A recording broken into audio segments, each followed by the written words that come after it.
ನಮಸ್ಕಾರ. ಟಿ20 ವಿಶ್ವಕಪ್ 2026ರ ಸೂಪರ್ 8 ವೇಳಾಪಟ್ಟಿ ಪ್ರಕಟ. ಟೀಮ್ ಇಂಡಿಯಾಗೆ ಯಾರಾಗ್ತಾರೆ ಸೂಪರ್ 8ಅಲ್ಲಿ ಎದುರಾಳಿ? ಇನ್ನು ಇದೆಲ್ಲ ಅಪ್ಡೇಟನ್ನು ಈ ಒಂದು ವಿಡಿಯೋದಲ್ಲಿ ತಿಳಿಸ್ಕೊಡ್ತಾ ಬರ್ತೀನಿ. ಅದರಿಂದ ದಯವಿಟ್ಟು ನೀವೇನಾದರೂ ಇನ್ನೂ ನಮ್ಮ ಒಂದು ಯೂಟ್ಯೂಬ್ ಚಾನಲ್ಗೆ ಸಬ್ಸ್ಕ್ರೈಬ್ ಆಗಿಲ್ಲ ಅಂದರೆ ಸಬ್ಸ್ಕ್ರೈಬ್ ಆಗಿ. ಹಾಗೆಯೇ ಈ ಬಾರಿ ಟೀಮ್ ಇಂಡಿಯಾ ಟಿ20 ವಿಶ್ವಕಪ್ಪನ್ನು ಎತ್ತಿ ಹಿಡಿಯುತ್ತೋ ಇಲ್ಲೋ ಎಂಬ ನಿಮ್ಮ ಅನಿಸಿಕೆಯನ್ನು ಕೂಡ ಕಮೆಂಟ್ ಬಾಕ್ಸಲ್ಲಿ ಕಮೆಂಟ್ ಮಾಡಿ. ಇನ್ನು ಸೂಪರ್ 8ಅಲ್ಲಿ 2 ಭಾಗಗಳಾಗಿ ವಿಂಗಡಿಸಲಾಗಿದ್ದು, ಗ್ರೂಪ್ 1 ಮತ್ತು ಗ್ರೂಪ್ 2 ಭಾಗಗಳಾಗಿ ವಿಂಗಡಣೆ ಮಾಡಲಾಗಿದೆ. ಈ ಮೂಲಕ ಗ್ರೂಪ್ 1ನ ಸೂಪರ್ 8 ವೇಳಾಪಟ್ಟಿ ಈಗ ಬಿಡುಗಡೆಯಾಗಿದ್ದು ಈ ಥರ ಇದೆ.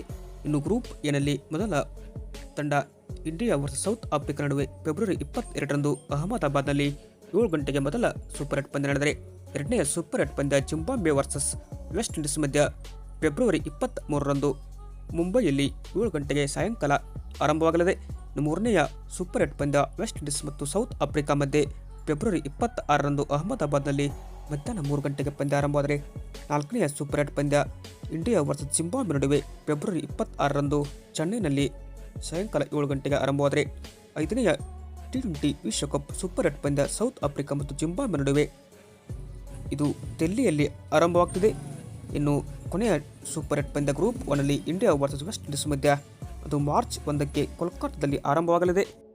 ಇನ್ನು ಭಾರತ ಒಟ್ಟಾರೆಯಾಗಿ ಗ್ರೂಪ್ 1ನಲ್ಲಿ ಅಂದರೆ ಭಾರತ ಸೂಪರ್ 8 ವೇಳಾಪಟ್ಟಿಯಲ್ಲಿ 3 ಪಂದ್ಯಗಳನ್ನು ಆಡಲಿದೆ. ಮೊದಲ ಪಂದ್ಯ ಭಾರತದ ಇರೋದು ಫೆಬ್ರವರಿ 22ರಂದು ಇಂಡಿಯಾ ಸೌತ್ ಆಫ್ರಿಕಾ ಮಧ್ಯ ಅಹಮದಾಬಾದ್ನಲ್ಲಿ ಸಾಯಂಕಾಲ 7 ಗಂಟೆಗೆ ಆರಂಭವಾದರೆ, ಎರಡನೆಯ ಸೂಪರ್ 8 ಪಂದ್ಯ ಭಾರತದ್ದು ಇಂಡಿಯಾ ಮತ್ತು ಜಿಂಬಾಬ್ವೆ ನಡುವೆ ಸಾಯಂಕಾಲ 7 ಗಂಟೆಗೆ ಚೆನ್ನೈನಲ್ಲಿ ಆರಂಭವಾದರೆ, ಮೂರನೆಯ ಸೂಪರ್ 8 ಪಂದ್ಯ ಮಾರ್ಚ್ 1ರಂದು ಇಂಡಿಯಾ ಮತ್ತು ವೆಸ್ಟ್ ಇಂಡೀಸ್ ಮಧ್ಯ ಕೋಲ್ಕತ್ತಾದ ಈಡನ್ ಗಾರ್ಡನ್ ಕ್ರೀಡಾಂಗಣದಲ್ಲಿ 7 ಗಂಟೆಗೆ ಆರಂಭವಾಗ್ತಿದೆ. ಇದು ಏನಪ್ಪ ಅಂದರೆ ಭಾರತದ ವೇಳಾಪಟ್ಟಿ, ಜೊತೆಗೆ ಗ್ರೂಪ್ 1ನ ಸೂಪರ್ 8 ವೇಳಾಪಟ್ಟಿಯಾಗಿದೆ. ಹಾಗೆ ವಿಡಿಯೋ ಇಷ್ಟ ಆದರೆ ಲೈಕ್ ಮಾಡಿ. ನಿಮ್ಮ ಪ್ರಕಾರ ಈ ಬಾರಿ ಟೀಮ್ ಇಂಡಿಯಾಗೆ ಸೂಪರ್ 8ಅಲ್ಲಿ ಯಾರು ಒಂದು ಒಳ್ಳೆಯ ತಂಡ ಅಂತ ಕಮೆಂಟ್ ಬಾಕ್ಸಲ್ಲಿ ನೀವು ನಿಮ್ಮ ಅನಿಸಿಕೆಯನ್ನು ತಪ್ಪದೆ ಕಮೆಂಟ್ ಮಾಡಿ. Thank you.